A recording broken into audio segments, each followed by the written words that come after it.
అందరికీ వందనాలు. ఈరోజు బైబిల్ రీడింగ్లో ఆదికాండము 11వ అధ్యాయం నుండి. భూమి యందంతట ఒక్క భాషయు ఒక్క పలుకును ఉండెను. వారు తూర్పున ప్రయాణమై పోవుచుండగా షీనారు దేశమందొక మైదానము వారికి కనబడెను. అక్కడ వారు నివసించి, మనము ఇటుకలు చేసి బాగుగా కాల్చుదము రండని ఒకనితో ఒకడు మాటలాడుకొనిరి. రాళ్లకు ప్రతిగా ఇటుకలును, అడుసునకు ప్రతిగా అట్టి కీలును వారికుండెను. మరియు వారు, మనము భూమి యందంతట చెదిరిపోకుండా ఒక పట్టణమును ఆకాశమునంటు శిఖరము గల ఒక గోపురమును కట్టుకొని పేరు సంపాదించుకొందము రండని మాటలాడుకొనగా, యెహోవా నరుల కుమారులు కట్టిన పట్టణమును గోపురమును చూడ దిగివచ్చెను. అప్పుడు యెహోవా, ఇదిగో జనము ఒక్కటే, వారికందరికి భాష ఒక్కటే, వారు ఈ పని ఆరంభించి యున్నారు. ఇక మీదట వారు చేయదలచు ఏ పని అయినను చేయకుండా వారికి ఆటంకం ఏమీయూ నుండదు.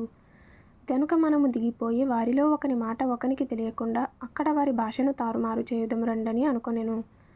అలాగు యెహోవా అక్కడ నుండి భూమి యందంతట వారిని చెదరగొట్టెను గనుక వారు ఆ పట్టణమును కట్టుట మానిరి. దానికి బాబేలు అను పేరు పెట్టిరి. బాబేలు అనగా ఫుట్నోట్లో తారుమారు.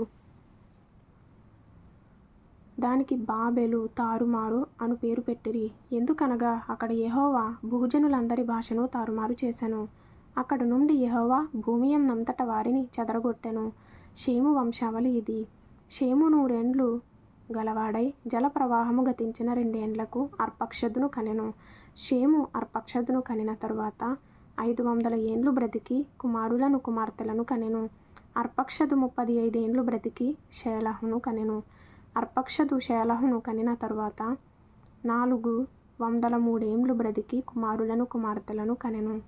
షేలహు 30 ఏండ్లు బ్రతికి ఏబెరును కనెను. షేలహు ఏబెరును కనిన తరువాత 403 ఏండ్లు బ్రతికి కుమారులను కుమార్తెలను కనెను. ఏబెరు 34 ఏండ్లు బ్రతికి పెలెగును కనెను. ఏబెరు పెలెగును కనిన తరువాత 430 ఏండ్లు బ్రతికి కుమారులను కుమార్తెలను కనెను. పెలెగు 30 ఏండ్లు బ్రతికి రయూను కనెను.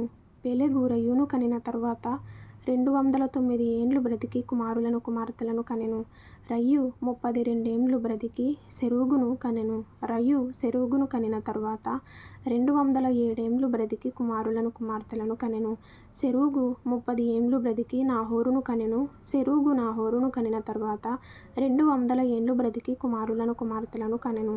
నాహోరు 29 ఏండ్లు బ్రతికి తెరహును కనెను. నాహోరు తెరహును కనిన తరువాత 119 ఏండ్లు బ్రతికి కుమారులను కుమార్తెలను కనెను. తెరహు 70 ఏండ్లు బ్రతికి అబ్రామును, నాహోరును, హారానును కనెను. తెరహు వంశావళి ఇది. తెరహు అబ్రామును, నాహోరును, హారానును కనెను. హారాను లోతును కనెను. హారాను తాను పుట్టిన దేశమందలి కల్దీయుల ఊరను పట్టణములో తన తండ్రి అయిన తెరహు కంటే ముందుగా మృతి పొందెను. అబ్రామును, నాహోరును వివాహము చేసుకొనిరి. అబ్రాము భార్య పేరు షారయి. నాహోరు భార్య పేరు మిల్కా. ఆమె మిల్కాకును ఇస్కాకును తండ్రి అయిన హారాను కుమార్తె. షారయి గొడ్రాలై ఉండెను. ఆమెకు సంతానము లేదు. తెరహు తన కుమారుడగు అబ్రామును, తన కుమారుని కుమారుడగు అనగా హారాను కుమారుడగు లోతును, తన కుమారుడగు అబ్రాము భార్య అయిన షారయి అను తన కోడలిని తీసుకొని కనానుకు వెళ్ళుటకు కల్దీయుల ఊరను పట్టణములో నుండి వారితో కూడా బయలుదేరి హారాను మట్టుకు వచ్చి అక్కడ నివసించిరి. తెరహు బ్రతికిన దినములు 205 ఏండ్లు. తెరహు హారానులో మృతి పొందెను. ఇప్పుడు ఆదికాండము 12వ అధ్యాయము. యెహోవా, నీవు లేచి నీ దేశము నుండియు నీ బంధువుల యొద్ద నుండియు నీ తండ్రి ఇంటి నుండియు బయలుదేరి నేను నీకు చూపించు దేశమునకు వెళ్ళుము. నిన్ను గొప్ప జనముగా చేసి నిన్ను ఆశీర్వదించి నీ నామమును గొప్ప చేయుదును. నీవు ఆశీర్వాదముగా నుందువు. నిన్ను ఆశీర్వదించు వారిని ఆశీర్వదించెదను. నిన్ను దూషించువాని శపించెదను. భూమి యొక్క సమస్త వంశములు నీ యందు ఆశీర్వదించబడునని అబ్రాముతో అనగా, యెహోవా అతనితో చెప్పిన ప్రకారము అబ్రాము వెళ్ళెను. లోతు అతనితో కూడా వెళ్ళెను. అబ్రాము హారాను నుండి బయలుదేరినప్పుడు 75 ఏండ్ల ఈడుగల వాడు. అబ్రాము తన భార్య అయిన షారయిని, తన సహోదరుని కుమారుడైన లోతును, హారానులో తానును వారును ఆర్జించిన యావదాస్తిని, వారు సంపాదించిన సమస్తమైన వారిని తీసుకొని కనాను దేశమునకు వెళ్ళుటకు బయలుదేరి కనాను దేశమునకు వచ్చిరి. అప్పుడు అబ్రాము షెకెము నందలి యొక్క స్థలము దాకా ఆ దేశ సంచారము చేసి మోరే దగ్గరనున్న సింధూర వృక్షమునద్దకు చేరెను. అప్పుడు కనానీయులు ఆ దేశములో నివసించిరి.